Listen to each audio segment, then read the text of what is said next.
Hey everybody, welcome back to another episode of Retail Shenanigans. Today is the day, folks. I've been telling you about it all week. Today is the day.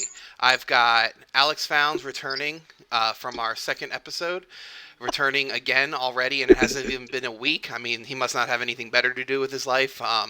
Who does? And we also have, for the first time, the man, the myth, the legend, Mark. How does it pronounce your name? Is it Lefuyu? Le, Le, LaFleur Le, salami. Le Flam? It's a Mark little flame, you jackass. Mark LaFlame.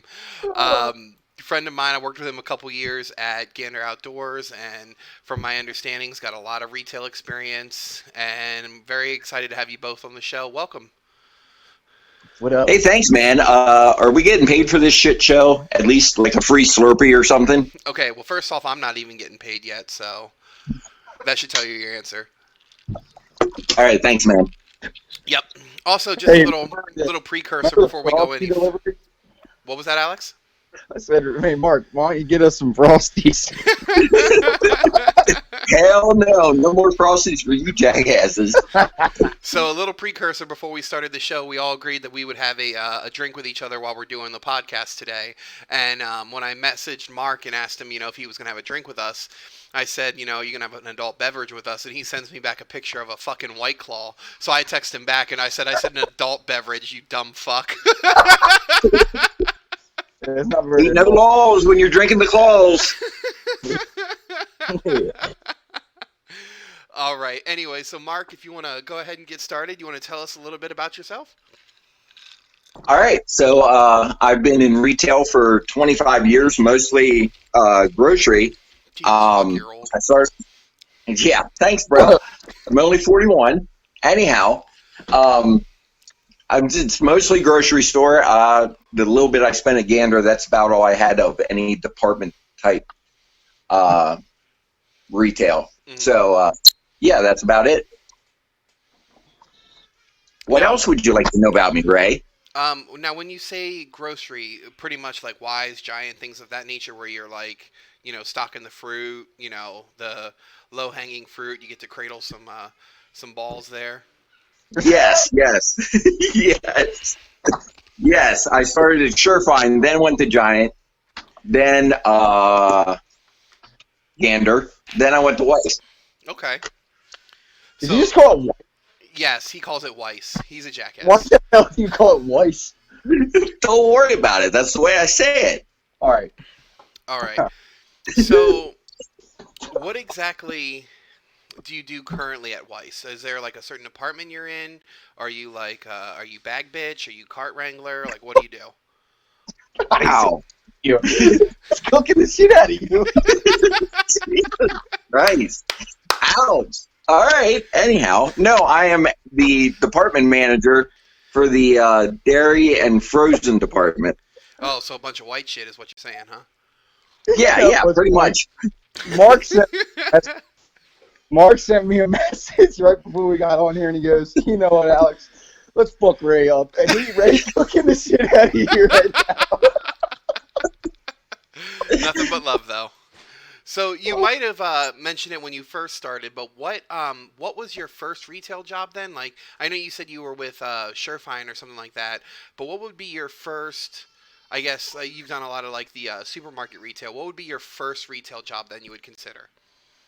My first retail job was when I was 16. I started off as a bagger / cashier or whatever at Surefine, and then I just moved up through the ranks there at Surefine, and yeah. Okay, and how long did you work there for? I worked at Surefine for, I believe it was 5 or 6 years. I started off as a cashier, bagger, like I said. Right. I went to deli department. I was in pricing, receiving, all kinds of stuff there. Interesting. So with that being like your grocery type deal? Unfortunately, I don't have any experience with that really. I've been mostly like either convenience retail or like department store retail. So how would you say that differs from just say regular department store retail? Like I understand like supermarkets and stuff like that, they have different departments. Like I know you said, that you worked with like dairy and meats before, but like, is it similar to how things kind of ran at Gander? The kind of the closest thing I can compare it to for you. It was. Oh, excuse me. It was very similar, but just in the whole grocery retail, there's a lot more separation of the departments. Like, it wasn't like a Gander when I got done my work and then I had to finish all your work, like normal, because your ass was always in the office. Gotcha. So, like if the frozen department doesn't get done, the deli department doesn't have to come bail them out like I always had to do to you. Freaking cooking them. Gotcha. So pretty much, it's all. Everybody is trained in what the specific area they're in. There's not really a lot of cross training, you would say. Yeah. Mostly with grocery, there's a lot of like specialties, like like you can't send a bagger back to cut meat because, they had of you course, do they it. have to be trained. Funny guy. Anyhow, no, you can't, send a cashier back to slice meat because of like all the training that's needed with that. So yeah, there's a lot more separation of the departments and such like that. Okay. No, that definitely makes sense because that's probably the easiest way you could have put it. I mean, I definitely wouldn't. I mean, again, to kind of relate it to Gander a little bit, you wouldn't have somebody in fishing or in the clothing department who had no idea about the knives send them up I have to an sharpen example. knives. I have an example. It's like Even sending though we Lauren. did, It's like because we sending, let Alex sharpen knives. Oh God. I never sharpened a knife. I never wanted to. But it's like sending Lauren back to sell guns.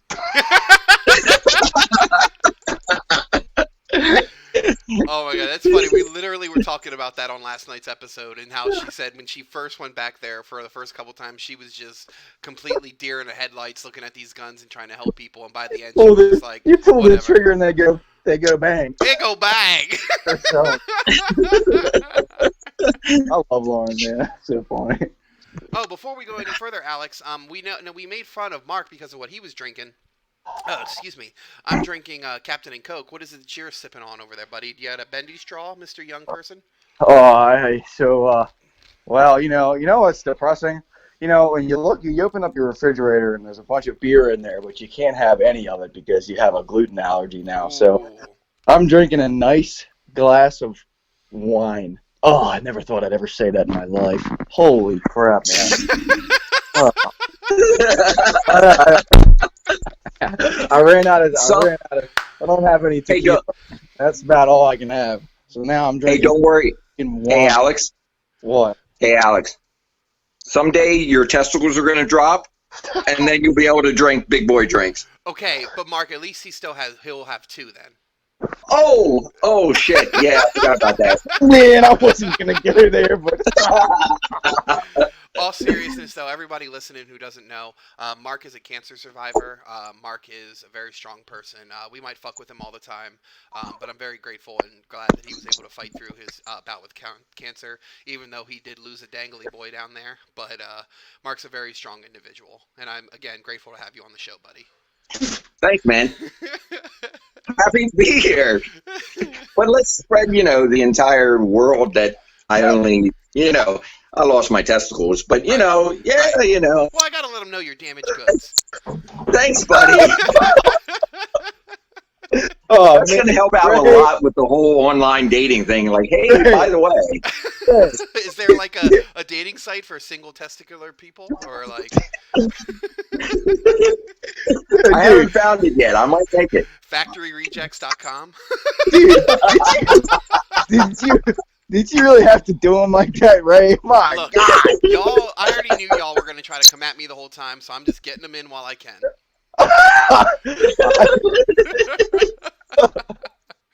All right, so moving on. Mark, what would you then say your absolute top tier best memory of working retail is? Like I've told everybody else, From doesn't Gander. matter. Alex, shut the fuck up. Doesn't matter if it's something like somebody like you got like a huge praise about it, or even if it was something like a customer thanked you for helping them to their car or whatever. What would you say your absolute best memory of retail was? Or if you like have a couple, that's also fine. Okay, I'm not sure I have a particular favorite, but just recently I had a gentleman. He was in a a Mark card or what? Hey, shut up. He was in a Mark card. He was like a Vietnam veteran. He had the Vietnam veteran hat on, and he stood up and he saluted me and he thanked me for my service. And I was like, dude, I said I didn't get the chance to serve. Blah blah blah. And he said, no, you're serving your country more right now than you ever could have, because I was working in retail during this whole coronavirus thing. That's so cool. That really hit hard, because there was somebody who actually did serve our country and did a lot more than I think I ever have. No. Giving me the salute, saluting me for what I did or what I'm doing. Yeah. So, yeah. Dude, that's pretty cool. Yeah, hell yeah, man.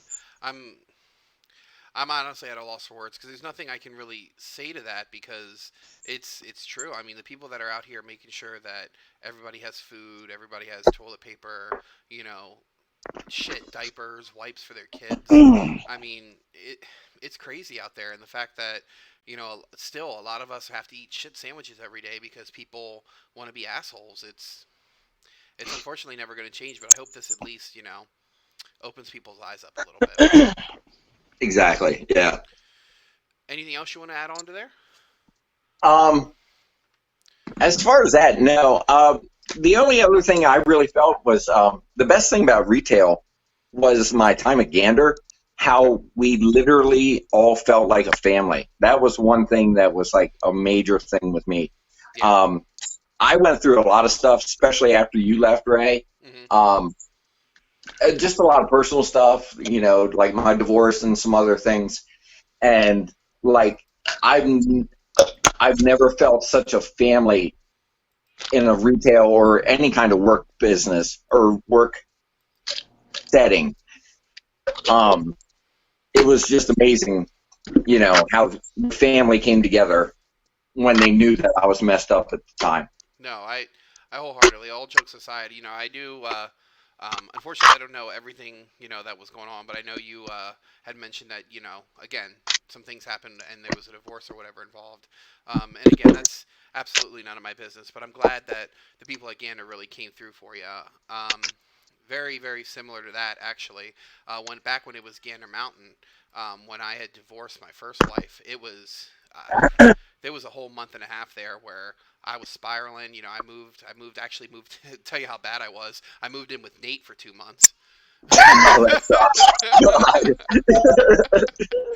slept on his couch. You were desperate. Yeah, I slept on his couch for like 2.5 months.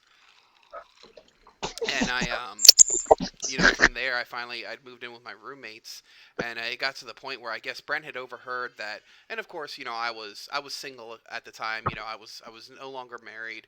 I was a single person, and if I had the weekend off and people were off, we were having parties. We would have alcohol. We'd just be stupid. He was a big wrestling fan, so anytime there was like a WrestleMania or whatever, he'd get a bunch of food and we'd get all going on some alcohol.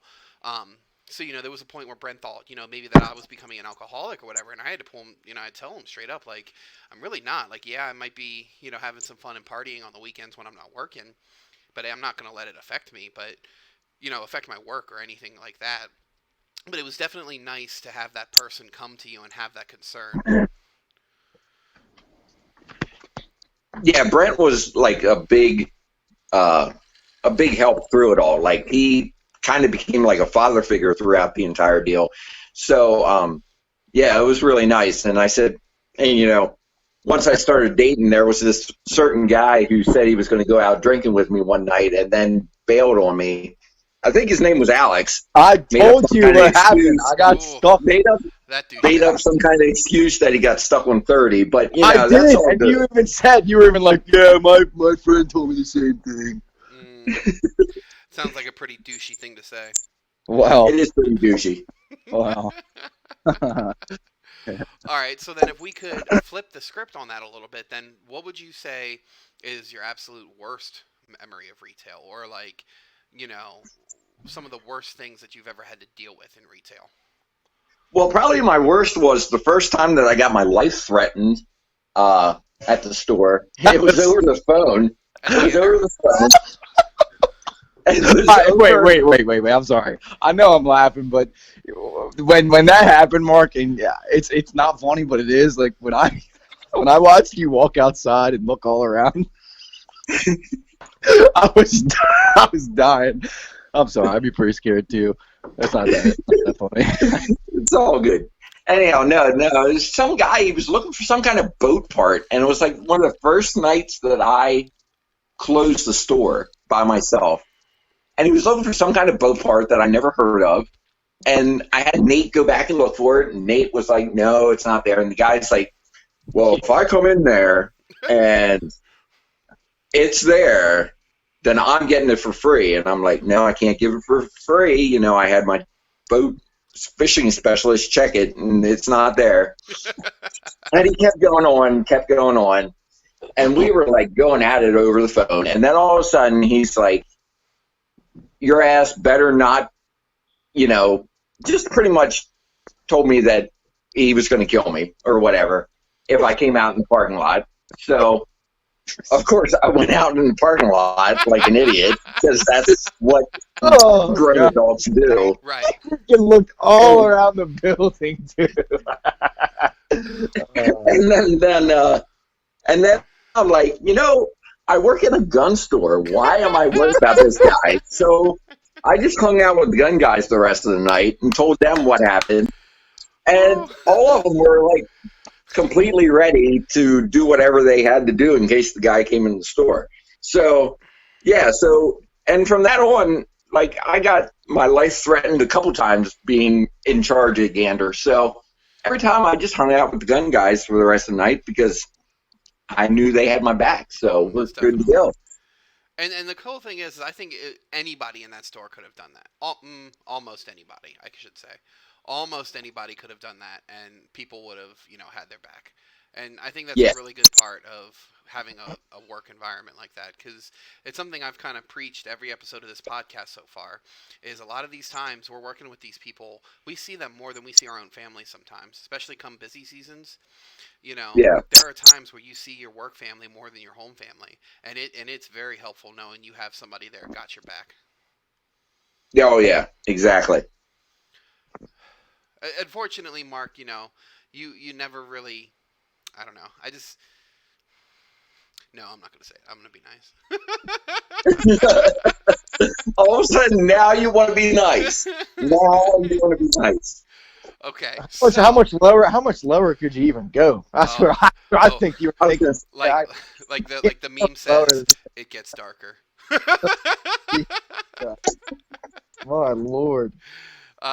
Hey, look, all I gotta say is, it doesn't matter because all of us caught shit working at Gander. Y'all didn't have memes made about you deflating turkeys, okay? Oh my God, that fucking turkey picture. All right. I am so glad that I took that picture that day. Y'all did not get memed through the whole store with fucking turkeys and having turkey babies, okay? So you both can fuck off about me messing with y'all.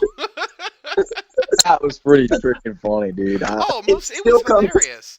100%. It still comes up on Facebook. Good. I'm glad. Share it every single time. So, seeing as you've already answered a couple questions in one there, which is fantastic, my next question for you then would be, since you are still working retail, if you had to pick, so let's say a previous job came to you and offered you what you were making before, plus $2 to $3 more an hour, or some kind of some kind of awesome benefits package. Ideally, what company do you feel you would ever go back for? As far as company wise, I would. That's a good one. It's a toss-up between Giant and Gander. Gander, I enjoyed the work environment and such. I wasn't a big fan of like the ideas that they had with like, well, the whole closing and everything and why they closed. Hmm. But I enjoyed the work there. I also enjoyed like I said, the family wise and everything. So I would probably say that. Plus, I also enjoyed the strong feeling that Gander had on volunteer, that they would actually pay us to volunteer. That was an awesome idea that they had, and that would be enough to just get me back to that company by itself. But yeah, it would probably be Gander. Interesting. And I've said But that in the past as well. I've always enjoyed my job at Gander. In fact, I still quote it as one of my favorite jobs of all time. But just with all the things that happened with, first the first closing and then the new market, the new company taking over, and then again it closing the second time, and us just keep getting lied to by the upper, not like Brent and them, but like the people above Brent and the people who were in charge of the company. That really put a sour taste in my mouth, especially because a lot of us, we put a lot on the line coming back there, or even I don't know, a lot of us put a lot into well, that store. I'm not afraid. I'm not afraid to say it. I think it was dumb of Lemonis of bringing back everybody from Gander Mountain. It's like if the Gander Mountain people drove the company into the ground, why would you hire them back? Are you talking as about like corporate wise, or are you talking about like Yeah, store level? yeah, corporate wise. It's like, why would you bring corporate Gander Mountain people in to run Gander Outdoors Oh, when they ran it into the ground in the first place? 100%. They were doing the exact same things that Gander Mountain was doing and the same things that Marcus Lemonis was complaining about. Mm-hmm. But they did absolutely, they did the same thing and it resulted in the same problem. I couldn't agree more. Sorry, chewing on a piece of ice. Alex, anything to input with that? So you think it's the people that work there that drove Gander into the ground, Mark? I believe it was. It's like there was so many. Like I remember one video that Marcus Lemonis put out that he said that Gander Mountain's problem wasn't that they bought the wrong stuff. They bought the right stuff, but they bought too much of it. But then Gander Outdoors opens, and then all of a sudden we're getting like I used to mess around with Ray and that stupid butt outs that we used to get all the time. Why? Why are we getting hundreds of these stupid deer butt outs when we don't sell them? It's because the company bought, probably 1 million of them at a cheaper price, but we don't need 1 million of them. Oh yeah, and for everybody listening who's not a hunter and doesn't know what a deer butt out is, it's a butt plug that you put up your dead deer for when you gut it and whatnot, so that the guts and everything don't seep out of its asshole. Yeah, Fun yeah, fact pretty for the much. day. The more you know. Yes, exactly. Oh. So again, Mark, but I think one of the maybe I'm misunderstanding. But I think Alex was asking. So you're still saying it was corporate, right? Not the people at store level. Oh yeah, yeah. It definitely wasn't the store level. Okay. I think the store level, especially the management that we had at the store level, were definitely, and even in the other stores that I worked with, just worked with the managers. Mm-hmm. I think the store managers and everybody down knew what they were doing. I think it was just a corporate thing because most of that stuff was out of our control and out of our hands. So we couldn't control what was going on up top or how much we were getting of stuff and whatever. It wasn't. If Gander Outdoors would have put more control into the stores, I think we would have had a lot better run and still would have been open, But corporate was running too much from sitting in their booths or their little, desks and not letting us do what we need to do. Oh, 100% concur with you. That's one thing I love about the company I currently work for. It's, yes, we have corporate locations and then we also have locations that franchise. And there's franchisees that own 6, 7 stores. Fucking bonkers numbers and they're making tons of money. But even at a corporate store level, I can go into my store and I do it all the time. Like let's say perfect example, like my cooler, we call it the vault. If when I first got there, wine sales flat. The stuff Alex is over there sipping on, flat. Couldn't we sell maybe $10 worth of wine a week? So one of the first things I did, took all the wine out of the cooler. Yeah, we didn't have red wine because you're not supposed to chill it, but all the white wine, all the little, fruity, bubbly wines that Alex is probably drinking, got rid of them. Had them Exactly. only on the shelf, or if it was only a couple of them, I discontinued them and put them up at the counter at a markdown. Worked from there. Went into the energy drinks. If I have 16 different flavors of Monsters, but only 8 sell, okay, then I'm going to get rid of the rest and make multiple facings. We have that ability, and that's one thing I feel that companies that are like, this is the planogram, this is your Bible, this is what it has to be. I think a lot of those companies are falling by the wayside, and companies where they give you a lot of store level control, I think they're giving, as long as it's ran properly, you have the ability to prosper. Yeah, I I agree. don't. I Yeah, Gander with the yeah. fishing stuff. There were so many things that we should have had, and so many things that we shouldn't have had. Brent was great, and he would ask us for our input, which was great. That's what every manager should do. How far did that go after Brent, though? Right. I don't know. I have a feeling it just was kind of brushed under the rug. And with Gander, I'd walk in there and I'd be like, how in the hell are we gonna compete with like Dick's or well, Bass Pro is kind of far away, but Hmm. we'll say Dick's. All right, how the hell when they stopped selling guns, that was really good. Well, I would say, to not to interrupt you there, but I would say fuck dicks, but then they would get Mark all excited. Uh, Hey there. Hey, big fella. Don't threaten me with a good time. That's what he's gonna say. Yeah. Oh yeah, I knew you were gonna say that. But anyway, continue, buddy. I'm sorry. No, but I'd walk around in Gander and I kind of think, how are we going to compete with them? Like, it's not. We're not much different from them, other than our gun sales. We're probably way better than theirs. But with everything else, Yeah. I mean, what's going to stop everybody else from going over to Dick's and buying stuff? Right. It's to me, there was nothing that, other than maybe the Good Sam, there was nothing really that stood out with Gander compared to Dick's. Mark, what, Well, you and were getting ready to say something? the thing that really blew me away is the like coming from the grocery side. Grocery stores, you order everything.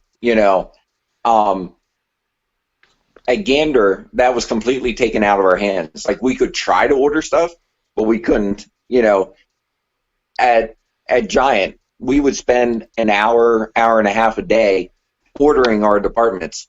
You know, go row by row, item by item. How many do you want? How many? And then we go there, and stuff that sells out like crazy, we can't get extra of. Right. But But hey, we got a ton of butt plugs. yeah, we got butt plugs.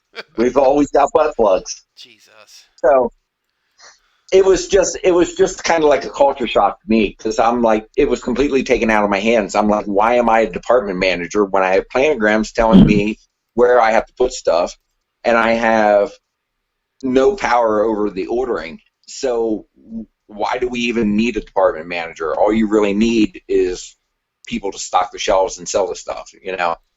No, That I Yeah, agree. right. that kind of threw me off. Most definitely. It's coming from a business like that to where I'm working now, where everything in the store, with the exception of they recently changed Frito Lay, they bring in their own product, but everything else in the store, my milk, my soda, alcohol, sandwiches, food, supplies, everything we order. Now, some of it's on guided replenishment, and we can still go, like, we still have to, part of our job is to check and to make sure, something didn't happen where it shows we have 80 of something and we actually have 8 and we need more. But it's the fact that we can go down item by item and make sure we have what we need. That's your key to success right there. Not somebody sitting in a corporate office be like, "Oh, you sold 4 of these." Well, I'm not going to send them any for a while because they're expensive. Yeah, exactly. Exactly. Yeah, that place. Don't get me wrong. Like I said, I loved working there, but I don't know. There was just a lot of upper things wrong with it, and unfortunately, it just ended up showing at the end. And now they're only keeping the locations open that have RVs. Like, come on. As soon as they started saying they were closing down stores, I knew that location wasn't going to last long. And Yes. a couple people definitely drank the Kool Aid and bought into the lies, but hey, I had already been through it once, and I understand I no longer work there. But after seeing everything and talking to Rob Blakely a lot, it was you saw what was coming. Yeah. Yeah. Exactly. Well, that really actually leads me into my last point here, and it's more of a serious note. And I understand we've all had fun here, and I've honestly had a great time recording with you both today. And Mark, all seriousness, man, I cannot wait to have you back on the show because this was fucking hilarious. I love it. I miss messing with you. It definitely made me feel like I got a member of my family back today. That I was able to talk to somebody I haven't talked to in forever. Yeah. And of course, then there's the reject Alex. That's just here to commentary.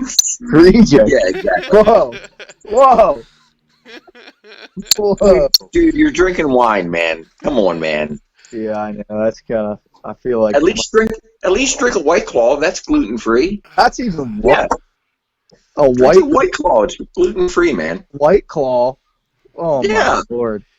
All right. So what I was saying, and Mark, this is more directed towards you because I know Alex has already answered it, and I've talked in length about it. So I'm going to turn over the last part of the show here to you, Mark, and essentially what it is what is it? If you could say, one thing or if you had a thought that you wanted to share with everybody who is still currently out working retail, whether it's convenience store, whether it's any type of sales where they're dealing with the public, people in your predicament where they're bag boys at a Wise or, you know, groceries, things of that nature, that these people who are out here making sure that we're able to get the things we need. If you could say one or two things to them, like what is it that like a message you would send out to them to really help them make it through to the next shift or to the next day?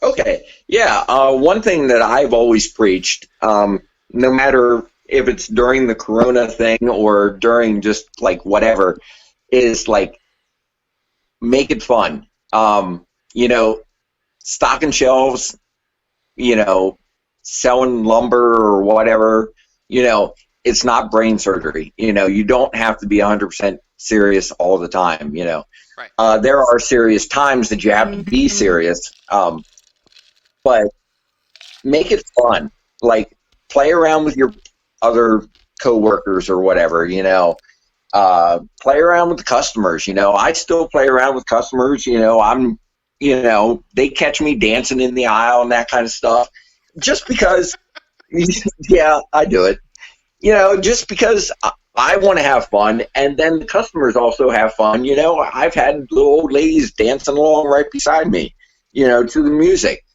But, and that's what brings them back then, too. So even during, like, this, like, crisis or whatever that we're having right now, keep it fun. That's the main thing. Second of all, know that there is going to be an end to it. It was kind of like when we were closing Gander, we were hellish busy, and everybody was, like, going nuts. They were losing morale, because they were getting their asses beat every single day that you went in there. It was always busy, especially like the gun counter and the front end too. But, there is going to be an end. This shit's going to go away. We're going to go back to normal. Just know that it's there. Hang in there. It's just like when we get a snowstorm and we get a snow rush. We know that Tuesday, that snow's coming. Tuesday, it's going to be slow. Wednesday, we're going to be back to normal.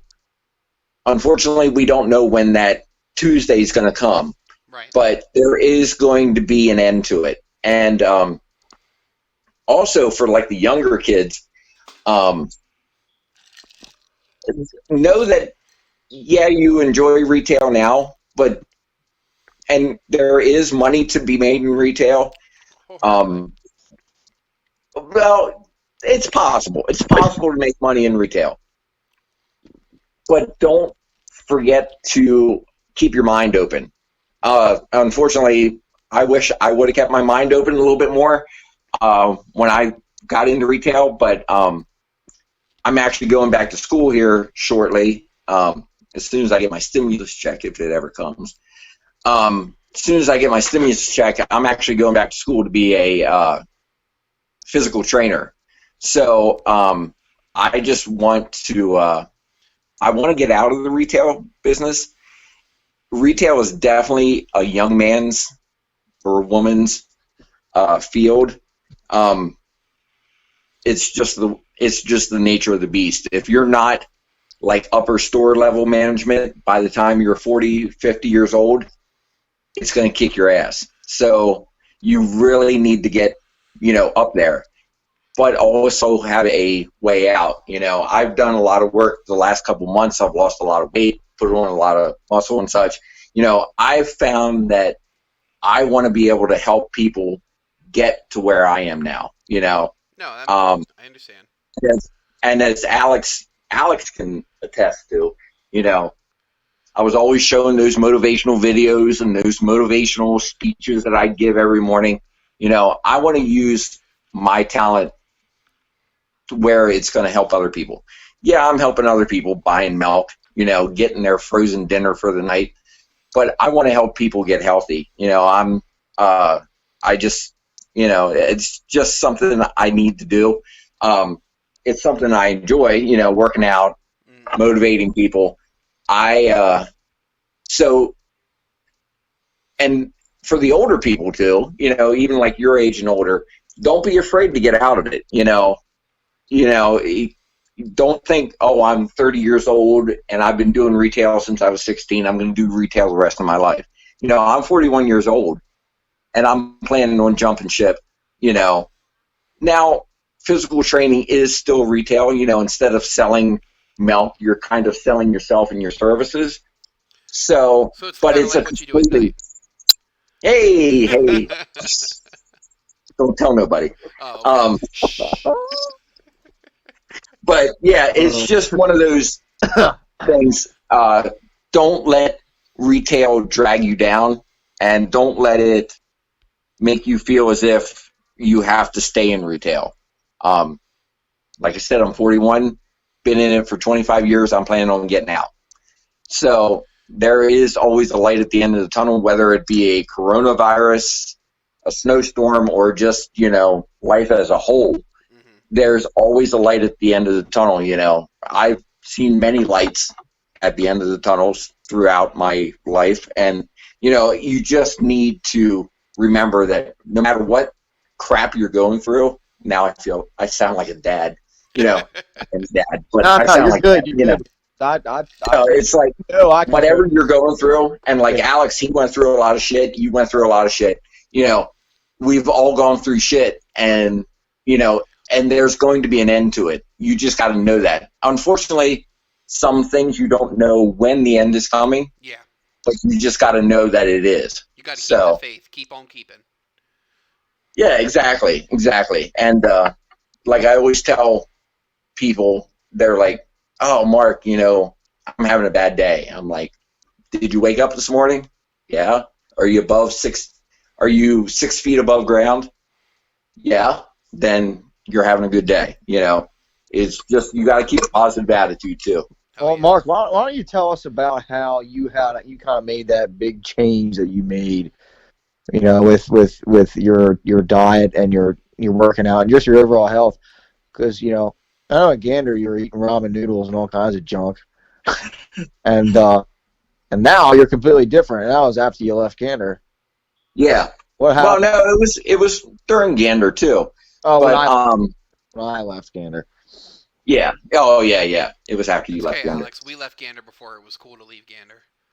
Exactly. Yeah. No, so it all started off with a hypnotism. I went to me and my now ex-wife. We went to it, and what they did was they literally took the pleasure out of sweets Oh, I got and what you're saying. put like a I've pain. never heard of this before. Mark, you've already told me this story, but I think it's so interesting how Yeah. that works. So what they did was they put a pain response in. So now anytime that I eat like a donut, or if I would eat a donut or anything sweet like that, I actually get sick to my stomach.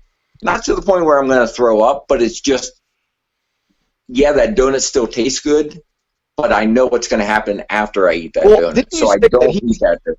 didn't you What? say that? Didn't you say that he put like a picture in your mind of like a Yeah, homeless guy spitting in your mouth or something like yeah, that? yeah. So actually what it was, he, Seriously? no, Oh, yeah, it sounds ridiculous. he's True. he's right. So what they did was they actually put subconsciously into our minds a picture of a homeless man. It was squeezing a boil into your mouth. So imagine somebody shooting a huge spit into your mouth, Oh my god. and so I don't get that memory into my head like when I go to eat a donut. If I were to go to eat a donut, I don't think of some dude, but subconsciously in my subconscious, it brings up that thought. So What that's what causes my stomach to churn when I eat something like that. what does your browsing history look like?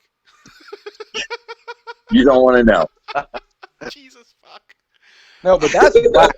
No, I've never heard of something like that in my whole believe life. it believe it or not, Alex, I haven't heard that exact thing, but I heard a lot of people, like a lot of bodybuilders, a lot of people who are into fitness, into weight loss. What they do is they take the pleasure sense out of eating. That eating is only your nutrition. That it's the only way that you fuel yourself. That's the only way they look at it anymore.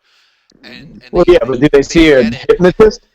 Probably not. That's what I'm saying. I'm saying it's not exactly the same, but Yeah, it's a right. similar concept. Yeah. I know that's how bodybuilders are. But Mark, that is amazing. I mean, even going back, not to belittle what you just told me, because that's fantastic. Not that you imagine homeless people popping zits into your mouth. I mean, Ugh. I don't want to know what you Ugh. do on the weekends. But what you said about retail, I mean, honestly, that's the first time someone said that on this channel. Everyone else has been, keep on keeping. You can do it. It's not always going to be bad. But it's also good to know too that there are ways for you to better yourself. And again, I'm not saying that there's something wrong with you if you continue and choose to work retail. That's not at all. But it is awesome to get that perspective too, where you know that there are people that support you if you want to do something different. Yeah, I mean, one thing that I've kind of taken notice of, it's a big world out there, Oh hell yeah. a big country out there, and I mean, all these, it's brainwashed, it's beaten into your mind that you have to go to college to be successful, and it's just nonsense. It's nonsense. You got to get out into the world and experience the world and just see for yourself, you know, what you like to do. And honestly, I wish I would have done that as soon as I turned 18. I wish I would have just took off and went somewhere and went out to discover myself. And who knows, I might still do that. I might still do that once I get, well, my health in order and all that. I might take a shot at that. I know I was talking to you about visiting Texas, Hey, but you're more than welcome to, buddy. yeah, You, it's a giant country, let alone world out there. let me tell you a little story about that. So you say about how big the country is. Let me Yeah, tell you how big Texas is. Okay. yeah, So two things. When I first moved down here, you guys know I drove down here. My wife, myself, and my two children, and everything that we could pack into my SUV. We drove down here. It took us 2 days because we had to keep stopping for the kids, get a hotel room, yada yada.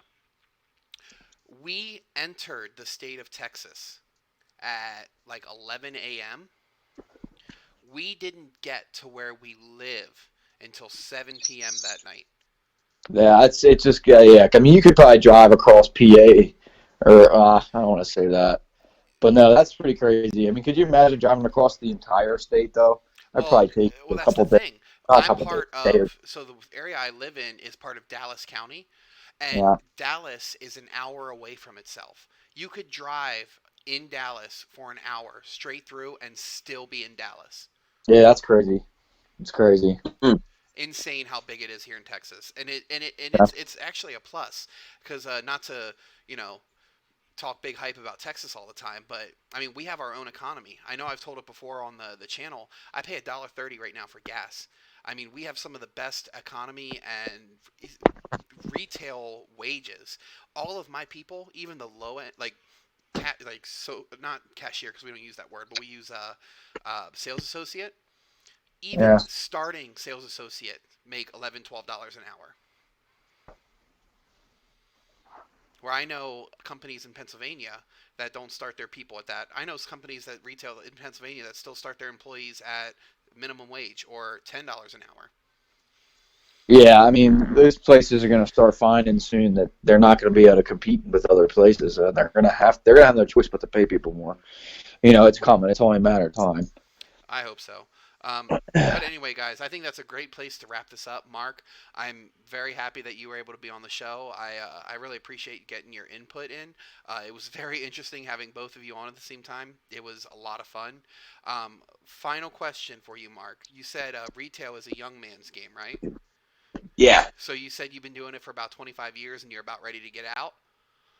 Yes. Do you think you could do it another 25 years if you had your second testicle? Oh wow. I don't think so. I don't think so. Everybody out there, I'm just joking, Mark. You know I love you, man.